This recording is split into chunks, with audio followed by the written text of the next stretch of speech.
What are you thinking about?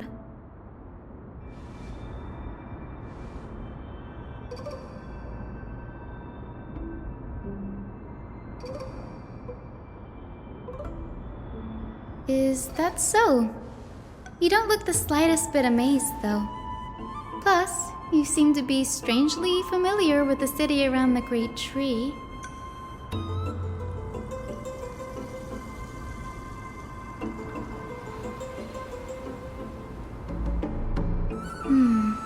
Events of the past, huh? I was also a child when I looked up at Circe's. Their leaves and branches reflected the sparkling stars, and their trunk was like a pillar that supported the sky and ground. I stood at this very spot back then, imagining the day when I could climb to the top of this tree, because I would be the closest I can be to the sky at that spot.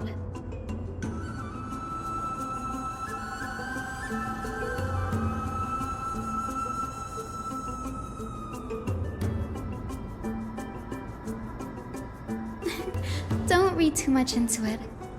I mean, can mortals even hope to reach Aquila's realm? They're a strict and draconian god, nothing like Circe's. Reason is willing to share what is theirs with others, but Sky only expects people to revere them. You get what I'm saying, right, Denny? After all, the titan that imprisoned you and Grey here in Amphorius is none other than Aquila themselves.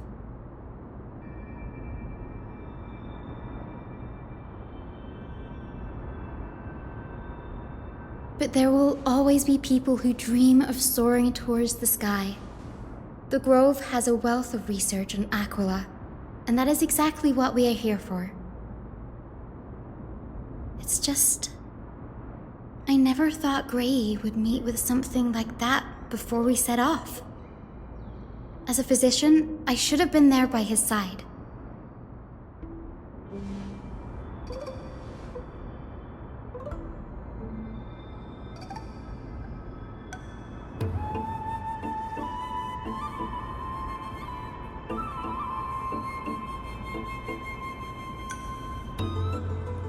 Yeah, there's no rest for the weary, huh? In any case, what we're looking for could be anywhere in this enormous grove. Let's split up to cover more ground. Danny, with your skills, I'm sure those monsters born of the Black Tide will pose no threat to you anyway.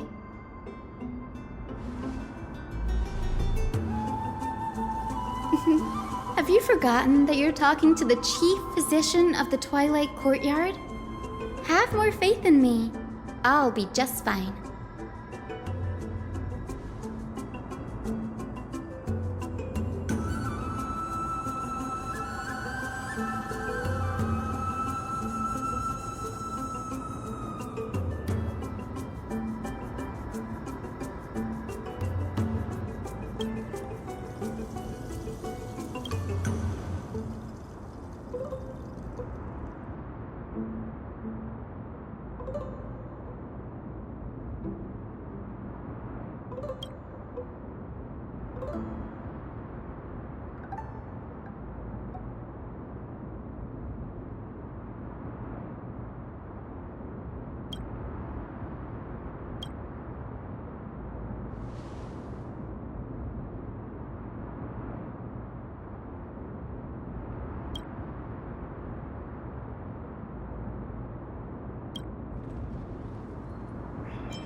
Lord Anaxagoras. Oh, I've heard so much about you. Head of the Nusporists of the Grove of Epiphany, notorious blasphemer, a Chrysos heir who bears Circe's core flame, a survivor of the Grove calamity. Did I miss anything? Well, if so, please be so kind as to enlighten me. Since Lady Caenis is already well acquainted with me, I won't waste any effort introducing myself again. But then again, perhaps the customs are different here. Back in my hometown, there is a form of etiquette known as honoring guests. The host will welcome their guest with warm hospitality by treating them to fine wine and a cozy bed. And yet, ever since I arrived, I have not been welcomed with warm courtesy or ceremonial gifts. Instead, I am met with intense scrutiny. Even more absurd, the host has sharpened their blade and instructed their servants to lie in wait in the shadows. Perhaps you intend to cut open my heart, retrieve the core flame, and then hold a grand feast for all of the guests. Everyone, stand down. Thank you for understanding. I am but a feeble scholar who is not used to the stench of avarice and blood. No need to be humble, my lord. From my perspective, your courage and gumption are worthy of the reputation of the Seven Sages. Your bravery is more than adequate to accomplish our perilous endeavor. So, you wish to start a war? Well, since the Chrysos heirs are calling for war, we will respond in kind. Conflict is inevitable. Since Aglaia endeavors to suppress the virtuous commoners with blood of gold, we will not hesitate to display the rights and mettle the citizens of Akama are so entitled to. As to your question of whether peace is still a viable option, well, to that I can only say this. Everything hinges on the next citizens' assembly and whether they have a sudden epiphany amid the clamor of the masses. And since you, as a Chrysos heir, accepted our invitation, you have indeed given us a glimmer of hope. What brazen arrogance. What you're saying right now is worlds apart from what you were saying before you retired your cleaners. I don't deny it. After all, they're responsible for cleaning up any threats, and just a moment ago, you were on the side of the Chrysos heirs. But now that you're an ally of ours, we can continue talking somewhere else. As you know, these walls have ears. I was fortunate enough to have the opportunity to discuss a treatise about the Venerationists with your teacher, Empedocles. Yet, it seems you subscribe to the Nusporists instead, Lord Anaxa. I've heard that this school of thought is one with many detractors. It's normal for ideas to have supporters and dissenters, just like how there are two types of people in this world, geniuses and dimwits.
Welcome back to the hub of the Demigod Council, Lord Anaxagoras.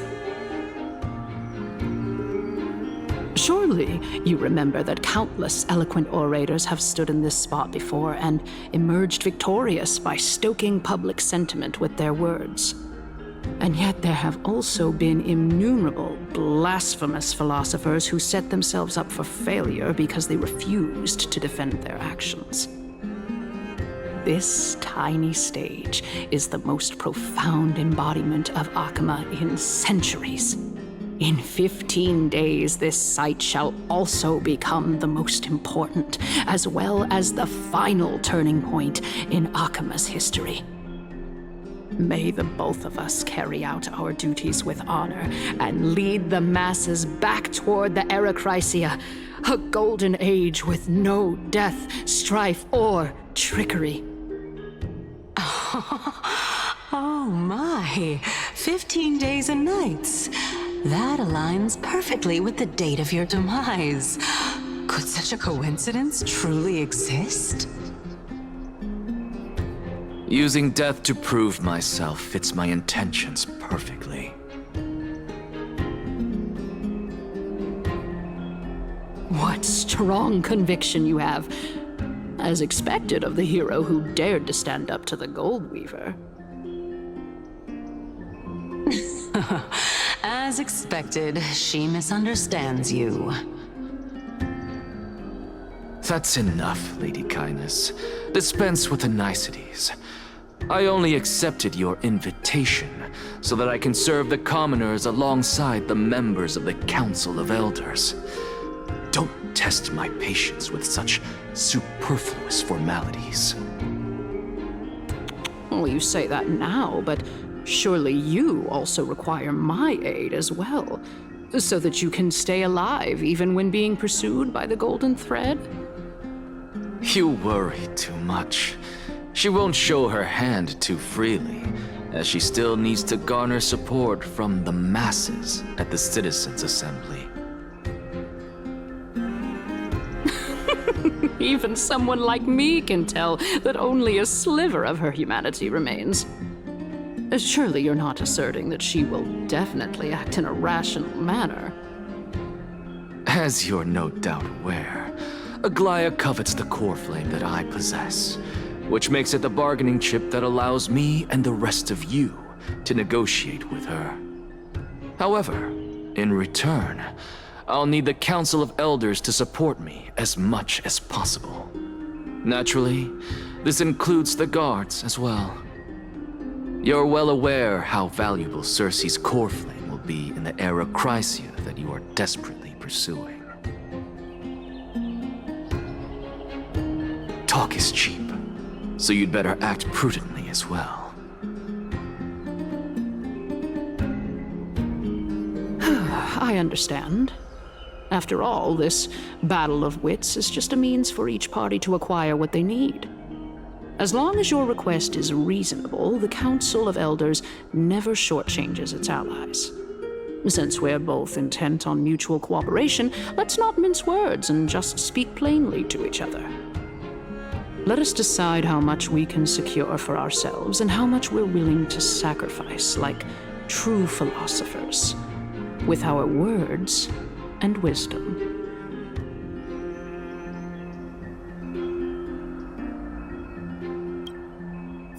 Continuing from the earlier topic, let us discuss our common enemy, Aglaya. She is the second most experienced Chrysos heir across the whole of Akama, who has gradually lost her humanity to the ravages of time and the ablation of the core flame. A formidable opponent indeed. Admittedly, there is ample reason for her to take your life. Yet your previous reasoning is quite sound. As a seasoned political animal, it's unclear whether she will actually cross that irreversible boundary.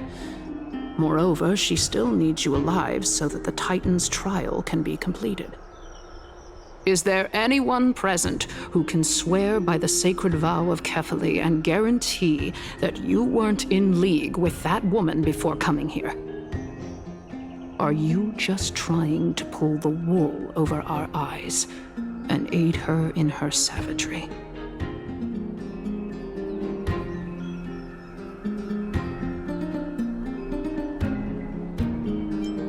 If Aglaia required a suitably intelligent Chrysos heir, then I'm the best fit for her needs. However, it's quite evident that she has no need for a Chrysos heir who could break free of her control at any time. Since I believe in neither Titans nor the prophecy, there's no way that I would willingly walk on the path that she extols. Given how rigorously she enforces her principles, how would she ever accept a heretic such as me?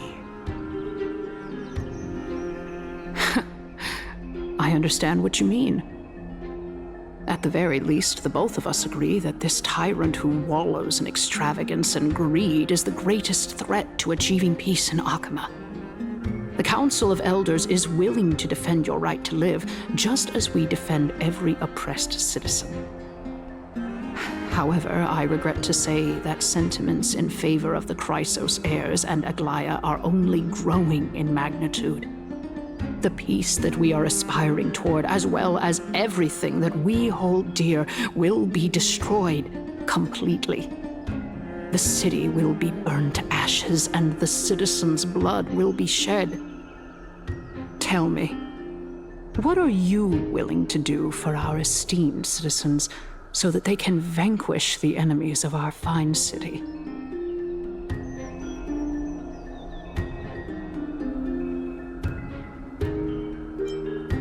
Aglaia's authoritarianism, conceit, and arrogance have granted her unfettered control for the most part. Yet these traits are also her greatest weakness. If I can render her helpless by forcing her to experience the agonizing pain of betrayal, I am certain she will never recover from such a setback. Surely you don't believe that such a tiny betrayal will be enough to push her to her wit's end. What's more, there are many who remain silent, merely watching to see how much chaos I can unleash. Not to mention, you know full well that the Chrysos heirs have never been a united front. In the name of Kefali, Akama thanks you for your sincere and valuable thoughts. At this stage, it's clear that you and I understand the benefits to be won from this discussion. Let me put it plainly. The Council of Elders has always been renowned for its fairness, and that fairness is built on a foundation of sincerity. The Council of Elders has vowed to all citizens of Akama that it will always remain loyal to them. As for you, my lord, how will you guarantee that you will be able to live up to such earnestness and will not betray Akama's indomitable citizens when the opportunity presents itself? Just as you now betray Aglaia when it suits you. Surely you jest. My loyalty does not need to be proven. The fact that the Council of Elders is asking for proof of my loyalty is itself akin to a form of betrayal. I am incredibly honored to have witnessed the both of you bury the hatchet in a civilized manner. However, I am afraid that I must interrupt for a brief moment. As the Theoros, I have observed the following. Lady Aglaia, the Goldweaver, is currently on her way to Dawncloud. Oh. Well, I do believe that we might have a slight overabundance of guests today. Feeling dissatisfied, Lady Caenis? Despite the Council of Elders' lofty residence on Dawncloud, it must still tolerate the whims of the Chrysos heirs. So you were holding back just now. Seems like you are better at playing this game than I. In any case, I'm glad that she's arriving here. So tell me, Anaxagoras, now that you're an ally of mine, if Aglaya were to demand that I hand you over, what should I do? You can do as she says. Tell her that the Council of Elders merely wished to chat with me and had no intention of offending her. However, by doing so, the authority of the Council of Elders will be as thin as papyrus that has been soaked in blood. Not only can it be destroyed at the slightest touch, but the Council will also lose possession of a valuable core flame. No, more like 2 core flames. After all, at the next Citizens' Assembly, that young lady who is synonymous with death will also be standing on our side. Oh? How can you be sure of that? Is that of importance to you? All you need to know is that I have a plan. In my opinion, you should be more worried about the impending threat. If Aglaya can seize me in full view of the masses today, she could also dismiss the entire Council of Elders in one fell swoop tomorrow. If that happens, the discussion that we've just had will turn into an utter joke instead. Is this the outcome that you wish to see, Lady Caenis? Fine. I will handle this matter appropriately. But you do best to remember this. Fool the people and karma will be on your tail. I'll overlook it this time, but don't count on there being a next time. Unless, of course, you crave cruel punishment and consider suffering the perfect state to ponder the true nature of souls.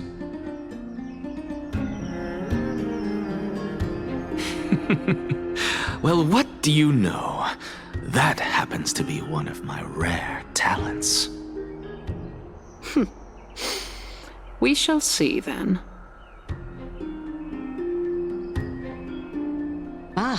I've got to say that you've managed to really impress me again. But shouldn't you be going after more? Dying to know what I'm after,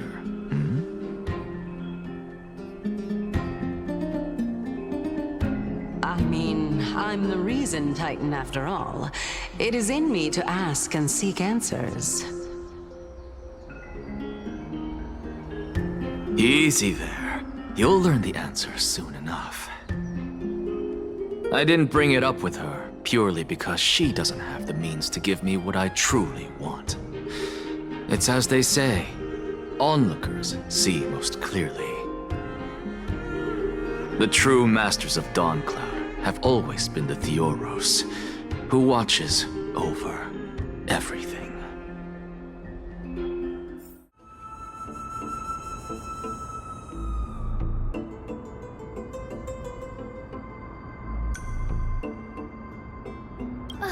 Really now? This is way more trouble than I could have asked for. Or you could sit back and watch.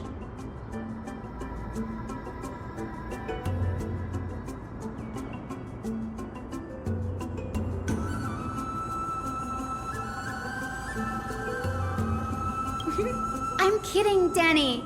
Lend me a hand, pretty please? All right, now let's get him!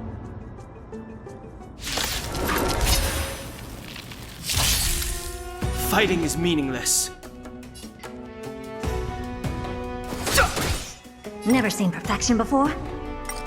Open sesame.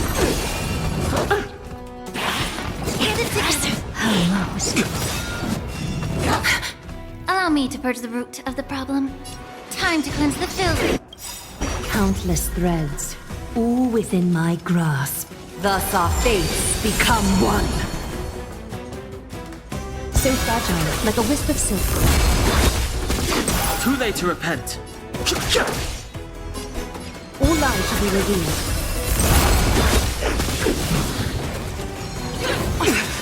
The way is fraught with difficulties. I don't have time for games. The truth burns. Everything in this world is bleeding.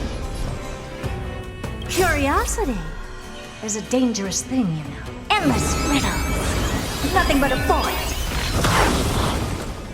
Expand your thinking. Watch it crumble. Curious. May the foul stench dissipate quickly. Yeah. I've no interest in A little catadons.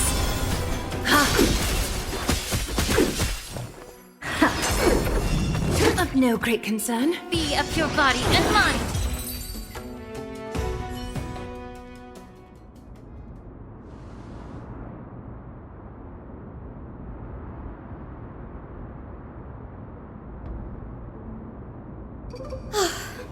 The black tide is remarkably quick to detect the light of Amphorius. So or rather, the blessings of the Sky Priest in me, might have unknowingly called them to me. Anyway, never mind that for now. Here, you might want to have a look at this. I found it around here and thought it might be of interest to you.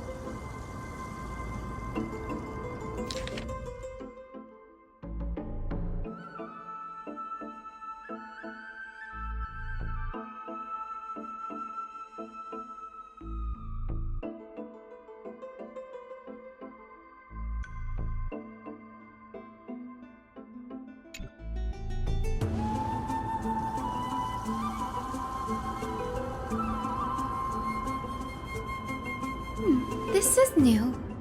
I didn't know Professor Anaxa was researching the sky. He's never mentioned anything about it.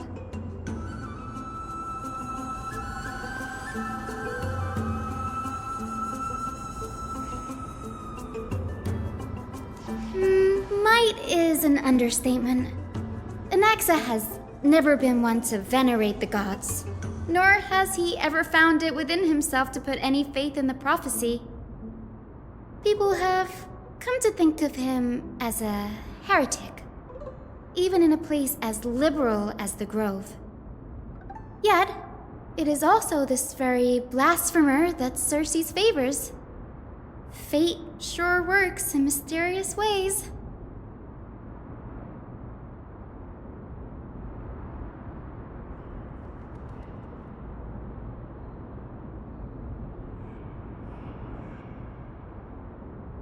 Oh, let me have a look.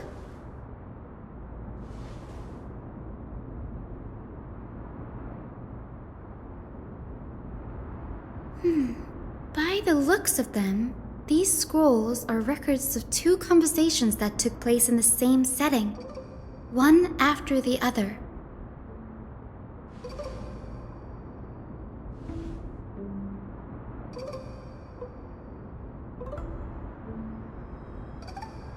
Sure, go ahead. The Grove of Epiphany is home to 7 schools of thought. While all 7 schools are founded on the ideologies of Thalesis, the first scholar, each is unique in its own way. Among them, the Venerationists revere and worship the Titans the most. As the sage of the Venerationists, Euthyphro has always been at loggerheads with Anaxa.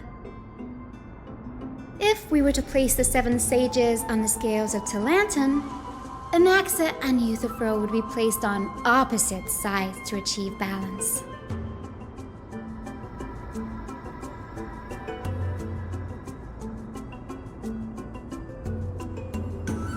Nearly everyone in Amphorius has heard the story of the skyships by now.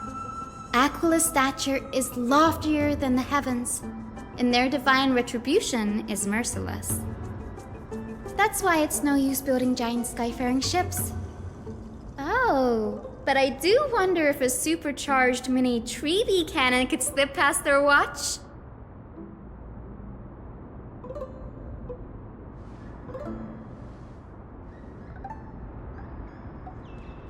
Newsporists primarily study the application of alchemy in soul repair.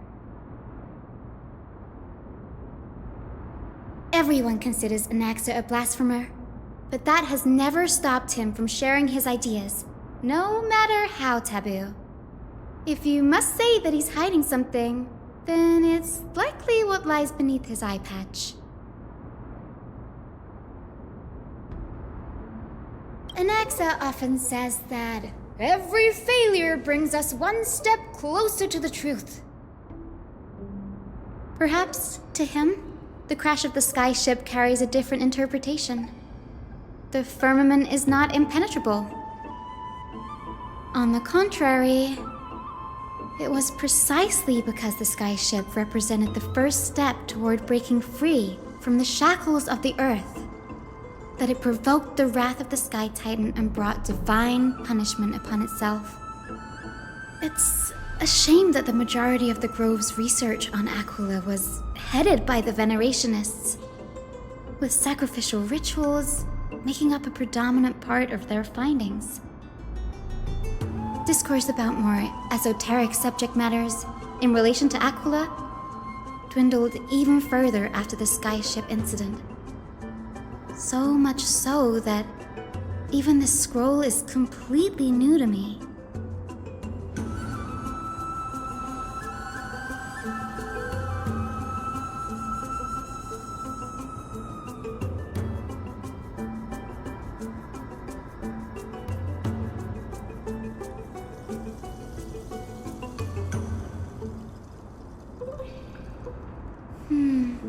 That's what I'd like to know.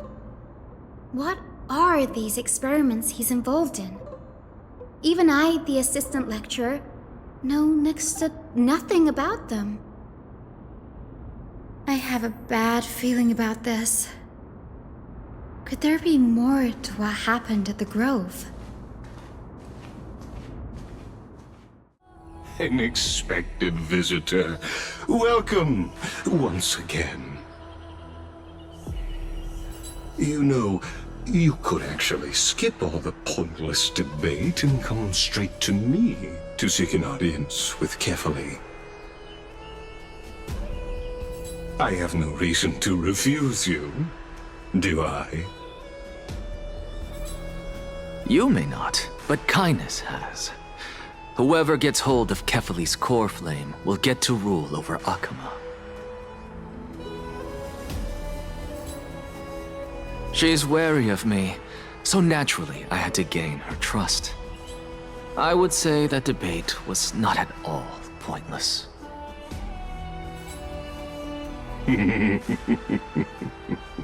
Very true.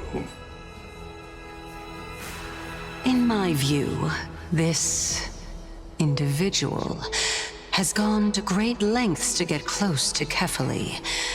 He might very well be plotting something nefarious against the Titan. Are you still willing to let him pass, knowing this? Yes, very much so.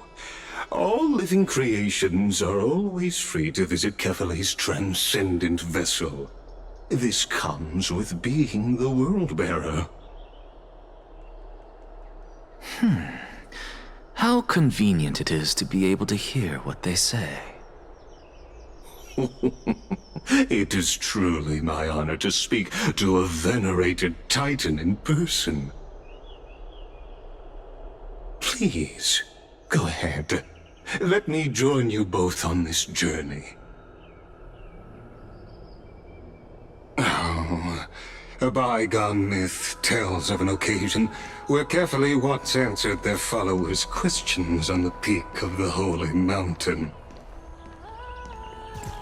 Their followers have since believed that scaling this Titan cliff is one way of being with the god. Hear that? It's not every day that you get to climb a mountain with Circes. You should sing me a hymn of praise. Titan hymns are beyond me.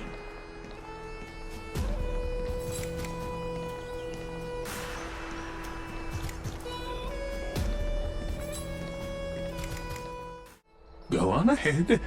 Take this Yanis shortcut, and the long pilgrimage stairway will be waiting for you at its end. I have to admit, I never expected you to not ask me anything. Not even my motive. Because I know very well what it is you are after.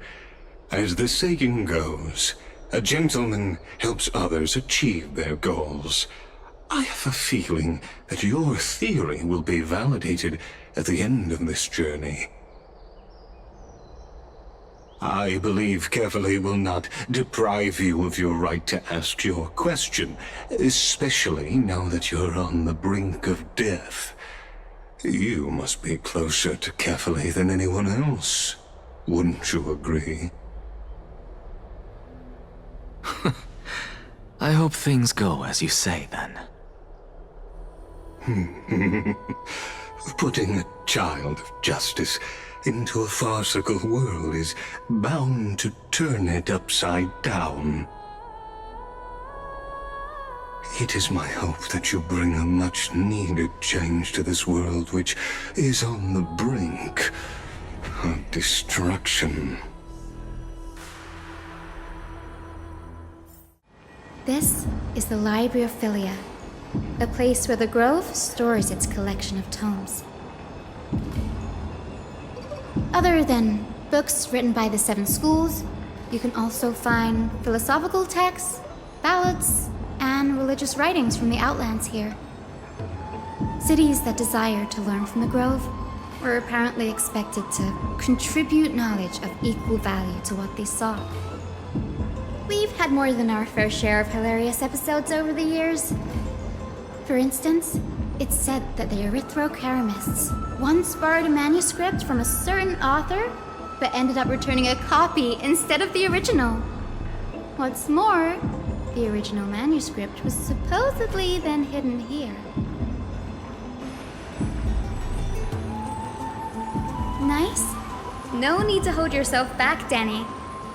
You can just tell it like it is. Their behavior was no different from bandits.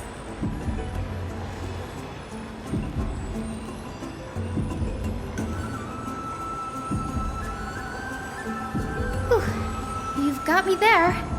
Some said you couldn't even find a dictionary in Castrum Kremnos, so I guess they were spared. There are too many books in the Library of Philia. Flipping through them all will take too long.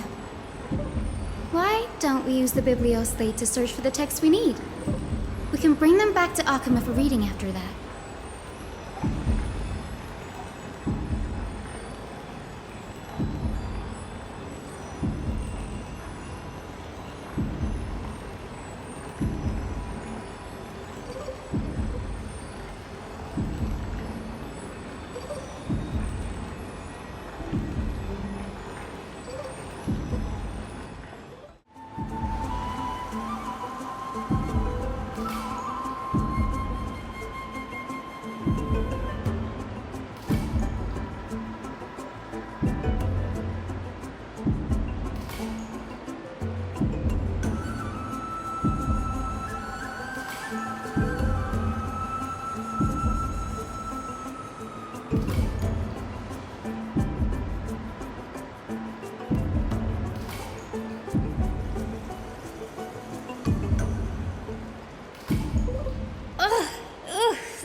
In here.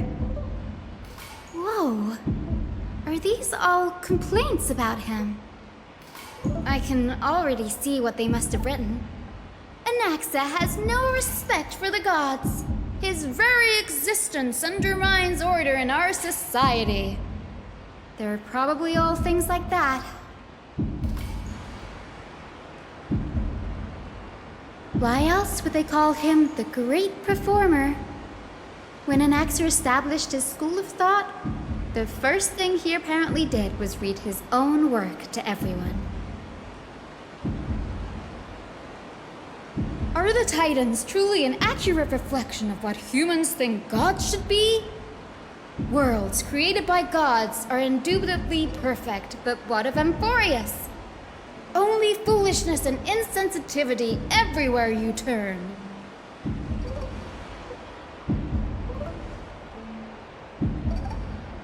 They marched him straight to the seat of judgment before he could finish.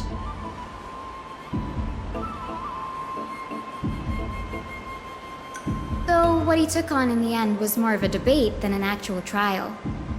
He had to address every one of the scholar's allegations, or face expulsion from the grove. The first allegation was... Do you agree that since the Titans created the heavens and earth, so the mountains, rivers, and seas must likewise be their creations?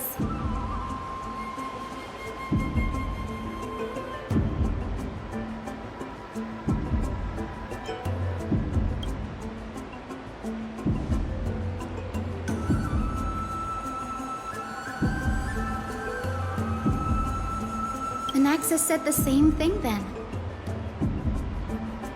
Needless to say, his critics didn't take kindly to his answer, so they followed up with a second allegation.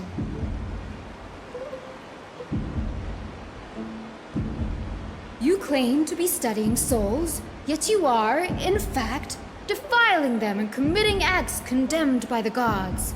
Do you admit it?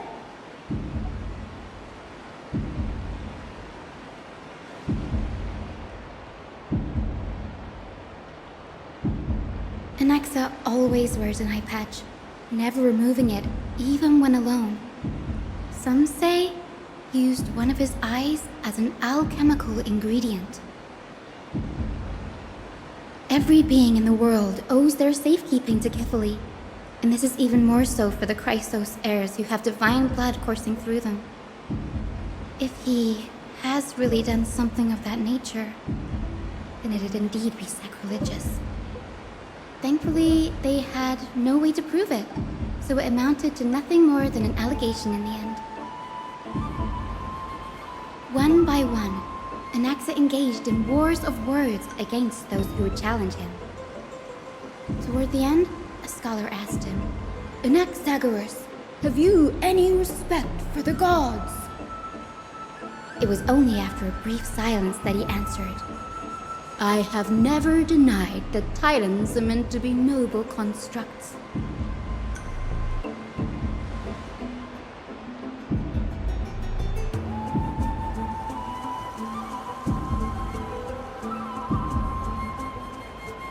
Yes, I'm not sure how that controversy was eventually resolved, but what's for certain at least is that Anaxa was allowed to stay in the grove where he continued his research, despite being regarded as a heretic. By the way, this stack of complaint letters has reminded me of a place in the grove. We may find clues there that aren't on the teleslate. I'm talking about Anaxa's alchemy lab, hidden between the cornerstones.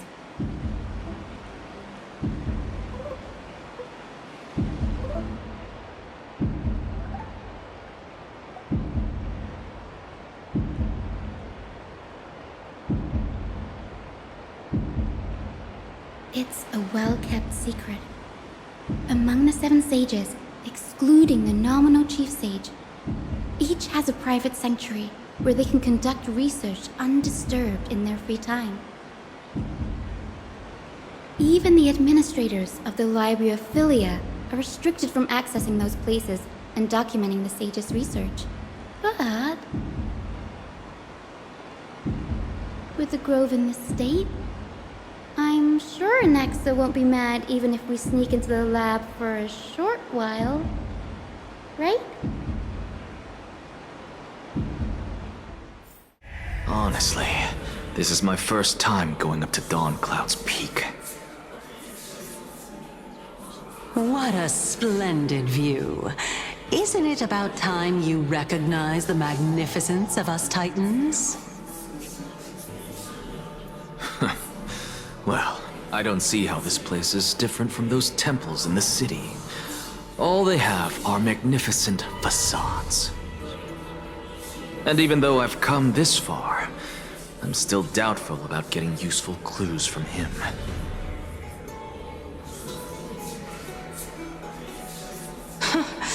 I must be getting ahead of myself to be expecting to hear something nice from you. Oh? Haven't you been in my head for some time now? It It's high time you get used to how I feel about things. Alright, we're just a short hike away from Kefali. No time to waste here.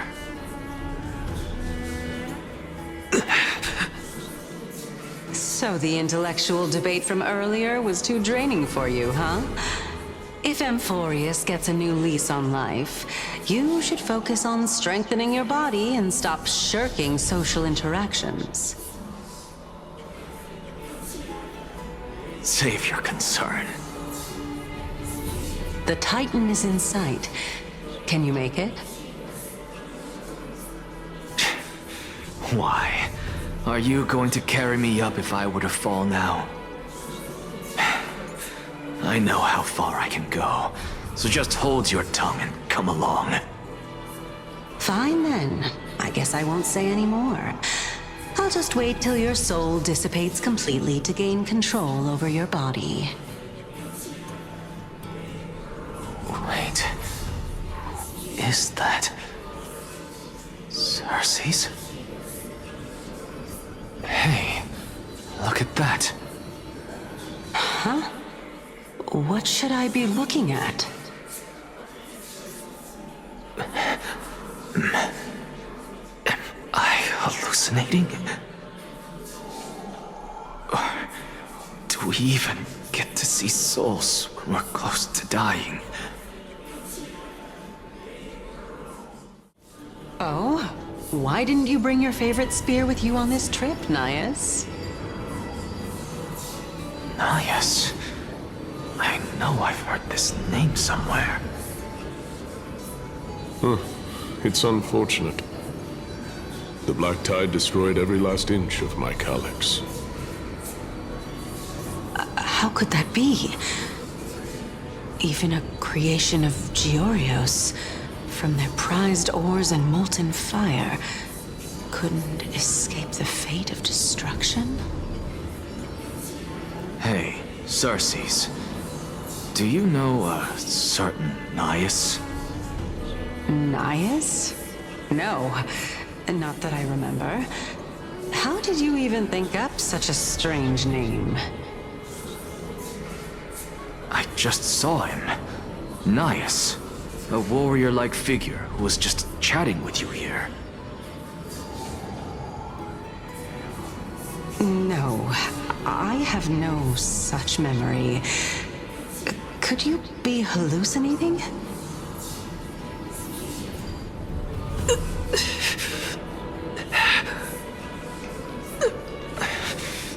This is a departed spirit?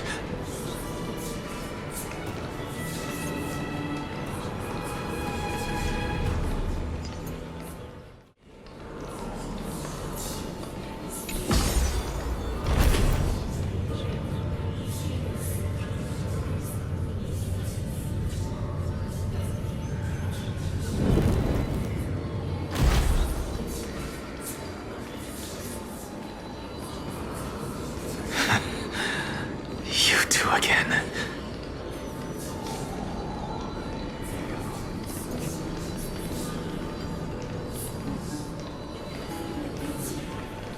Enough about me. Did Kaos ever reply to you? Well, regrettably. Seems like the price of becoming a demigod is a lot heftier than we thought.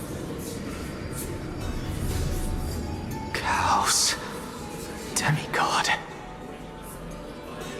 I've never heard of this person. Which Titan's authority did he inherit?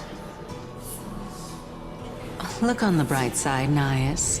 Since we've come all this way, I doubt he'd snub his old friends, would he? Let's just hope we mean as much as the world to him.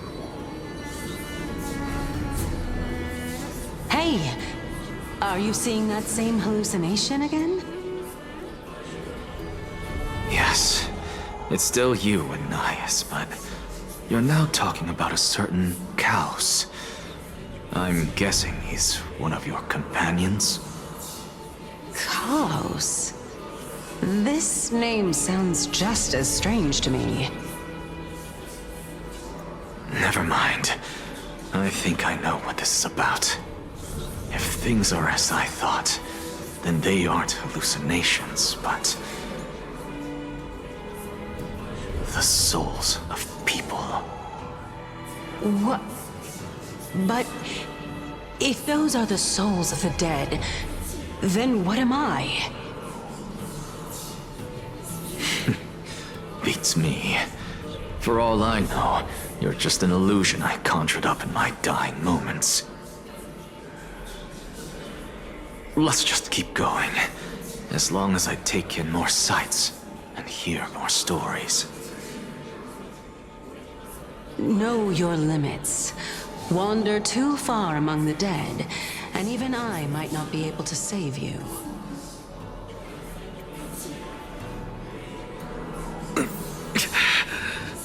I'm fine.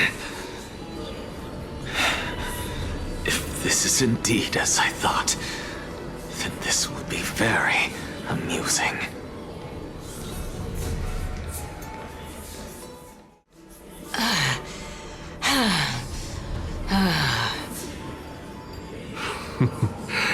Can you keep going? Of course. I'm just... If I knew we had to climb a mountain, I wouldn't have come along with you.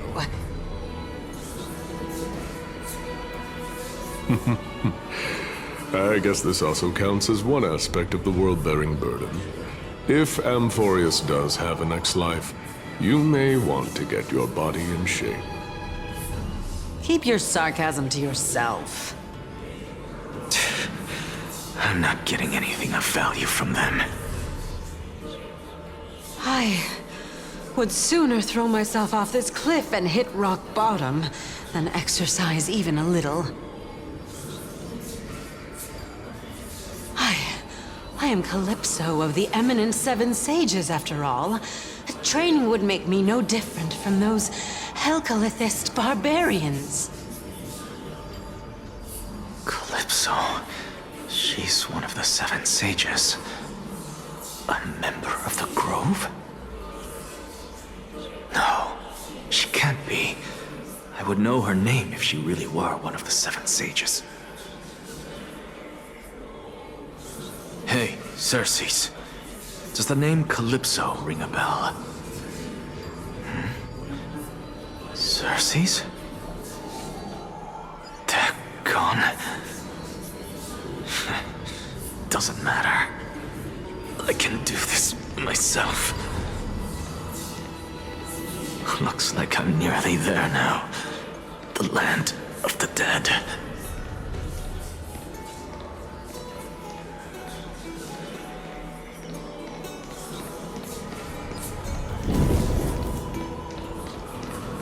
Oh, beautiful old world. Where are you now? Oh, legendary era Chrysia, return to the mortal realm. Splendid gods once walked the paths we walk. Alas, all that's left of that warmth is a hazy mirage. Why are you chanting that too? This is the place, but where is everything? Materials for alchemical experiments, matrix diagrams, and even the seal to the lab. They're all gone. Did the black tide destroy it all?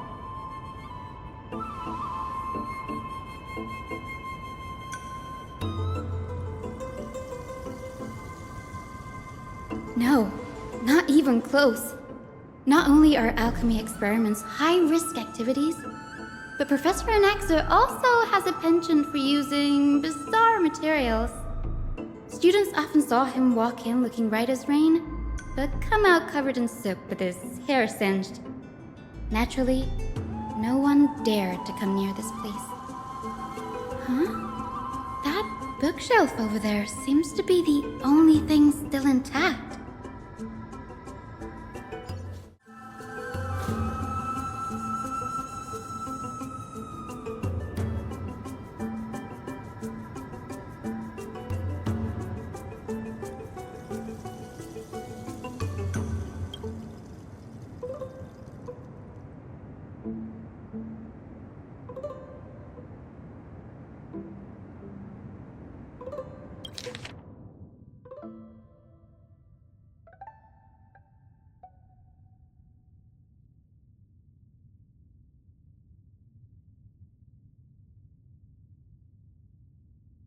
What's going on? Anaxa is conducting research on our friends in Alchema and... me?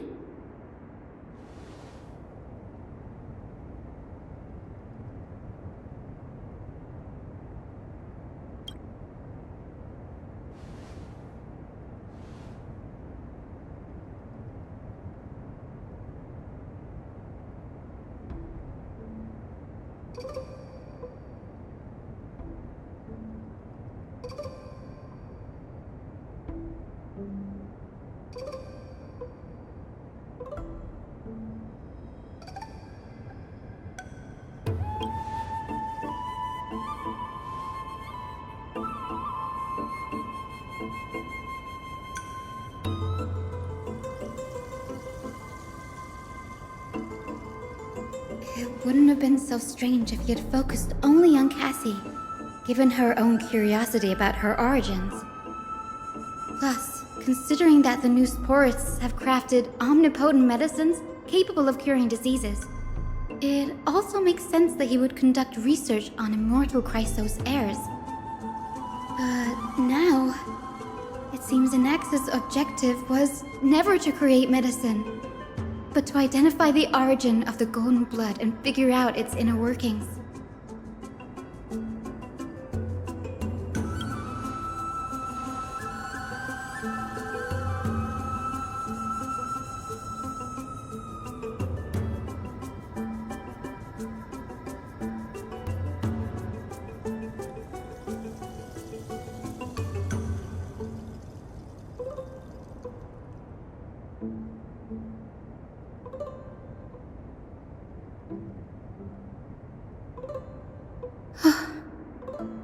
Danny, look at this. I have a bad feeling about this.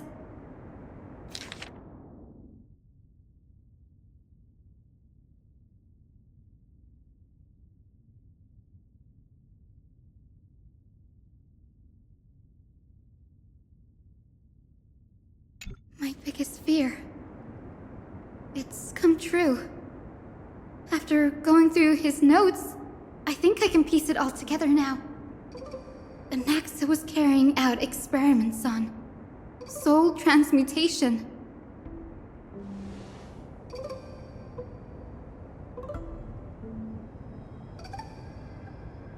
Yes, this is what he was secretly conducting research on. Something he had to keep hidden from others. Compared to his public speeches, this is the real blasphemy. Oh, I just thought of something. Do you remember when the black tide was approaching? The Grove had planned to send Circe's core flame to a safe place. But an accident happened along the way, and Anaxa lost his life in the process?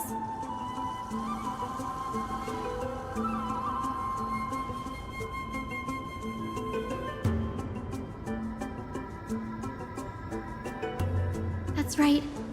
But what if Professor Anaxa's fusion with the core flame of reason wasn't an accident?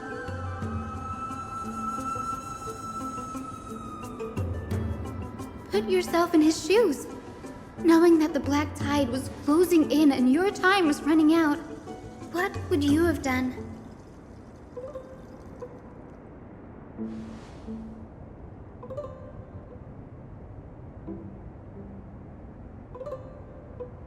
Exactly. When the black tide came, the true reason Anaxa headed to the luminary throne was to transmute and fuse himself with the Titan's core flame. No. Judging from how he reacted after the event, the results came as a surprise. Maybe he failed to consider the possibility that Circe's would make a similar decision. The manuscripts detailing all the alchemical formulae have been taken away. His research is still ongoing.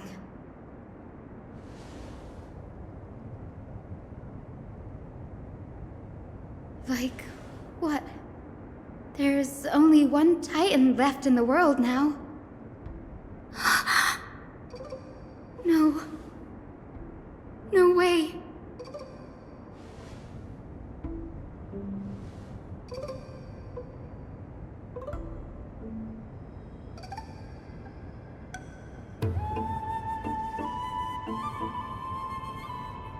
after Kefali.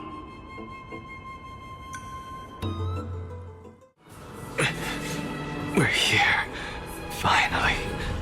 So, I don't get to ask the Titan my question, but all of you make for a pleasant surprise, nonetheless.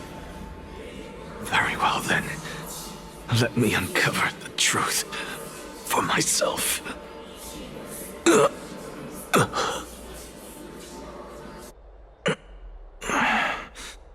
Did I still fail to make it in time?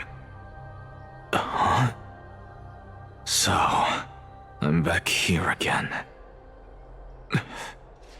This is... I can hear it. I hear it from the depths of the tides, behind the closed doors of the void world. A voice ready to tell me something. This time, the voice is a lot clearer than before.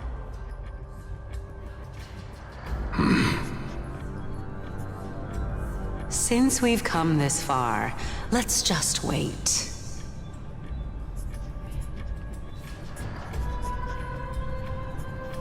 Lord Nias and Miss Calypso, are you both here to visit Chaos too?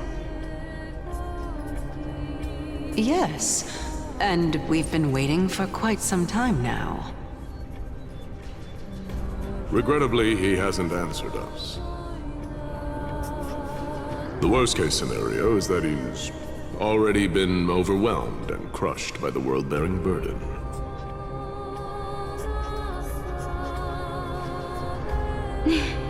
You're overthinking, Lord Nias.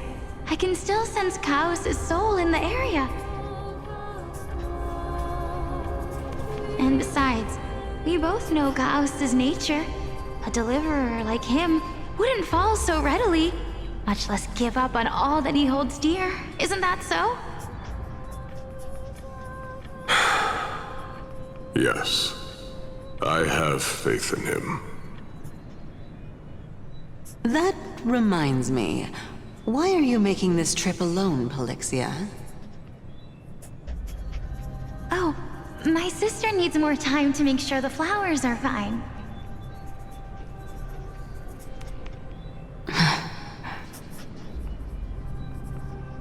Such a pity. Both of you have hearts kinder than anyone else. Yet you are born only to take over Thanatos' divinity. Everything that I see and hear this time has left me shaken to the core. What may seem like a mundane conversation is in truth a once-in-a-lifetime exchange that has revealed the ultimate answer to Circe's question. The conjecture has taken shape and must now be solidified into a theorem. Next, I only need to seek verification from Kefali. By doing so, I can answer Circe's question and reclaim my body. But no, I will not do that. That isn't important.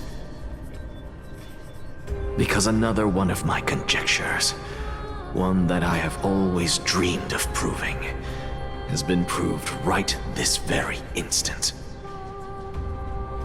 Fusing a mortal soul with that of a Titan to replace said Titan is not a ludicrous idea after all. Sir, this sky above us, it's not real, is it? Of course not. This is just an image from a projection device used for educational purposes.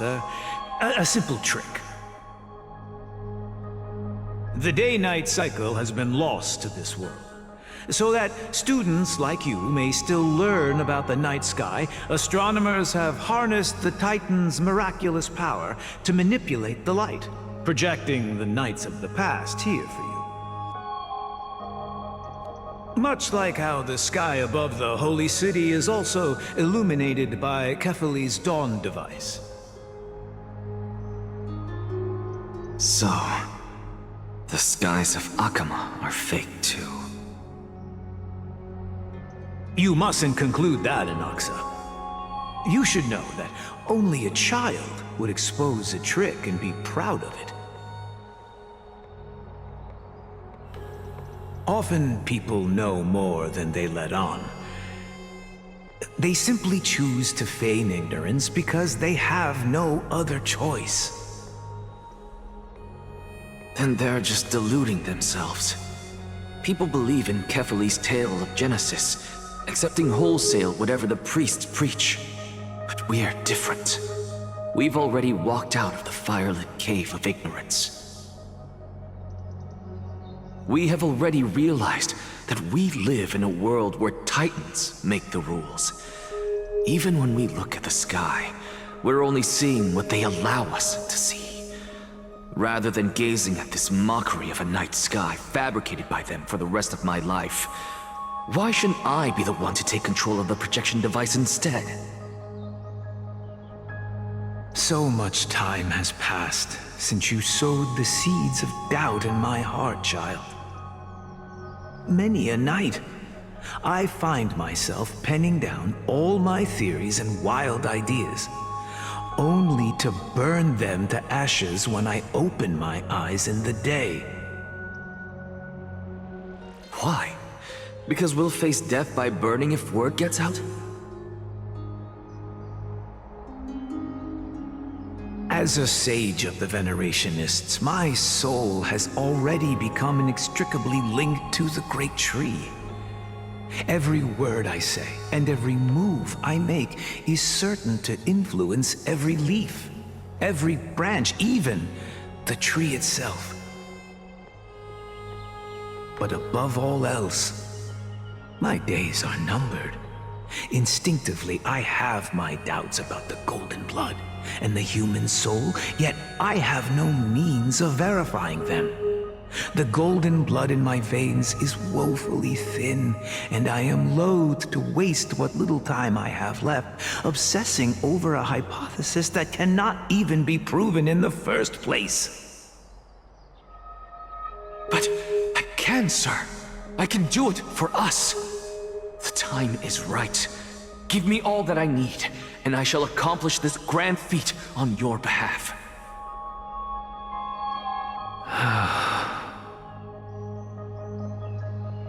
You're right. I shall do just that. In the next meeting of the sages, I will spare no efforts fighting for the rights you deserve. Go. Establish your own school of thought. Find out what we are. Become the one who conquers the ultimate truths of the world.